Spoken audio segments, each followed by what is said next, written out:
কোরবানিকারীকে কি চুল, নখ ইত্যাদি কাটা থেকে বিরত থাকতে হবে? কোরবানি আর আকিকা এ দুটো একসাথে দেওয়া যাবে কিনা? কোরবানির গোশত দিয়ে দিনের প্রথম খানা খেতে হয়, এই কথাটা কতটুকু সঠিক? জবাইয়ের সময় বিসমিল্লাহ বলতে যদি কেউ ভুলে যায় তাহলে কি করবে? কোরবানির ভাগীদারদের নাম জপা কোরবানির পরে এটা জরুরি কিনা? কোরবানির দিন হাঁস মুরগি জবাই করা জায়েজ আছে কিনা? কোরবানির গোশত কিভাবে বন্টন করবেন, কয় ভাগ করবেন? বিয়ের অলিমার গোশত সংগ্রহের জন্য কোরবানি করা জায়েজ আছে কিনা? হাজী সাহেবদের জন্য দেশে কোরবানি করা জরুরি কিনা? এবার আমরা চলে যাই প্রশ্ন উত্তরে সরাসরি। প্রথম প্রশ্ন, কোরবানি আর আকিকা এ দুটো একসাথে দেওয়া যাবে কিনা? এটা কমন প্রশ্ন আমাদের সমাজে। এর উত্তর হলো অনেক উলামায়ে কেরামের মতে দেওয়া যাবে। ফতোয়া শামী ইত্যাদিতে তাই লেখা আছে যে দেওয়া যাবে কোরবান আর আকিকা একসাথে একই গরুর মধ্যে।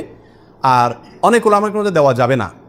এর ভিতরে আপনার পাকিস্তানের খুব নামকরা মুফতি ছিলেন মুফতি রশিদ আহমদ রাহিমাহুল্লাহ, আসনানুল ফতোয়ার লেখক। তিনি হানাফি মাযহাবের বড় উলামায়ে কেরামের মধ্যে থেকে তিনি কঠোরভাবে এর বিরুদ্ধে করেছেন এবং বলেছেন কোন অবস্থাতেই কোরবানি আর আকিকা একসাথে মিক্স করা যায় না, উচিত না। কারণ কোরবানি একটা ইবাদত, আকিকা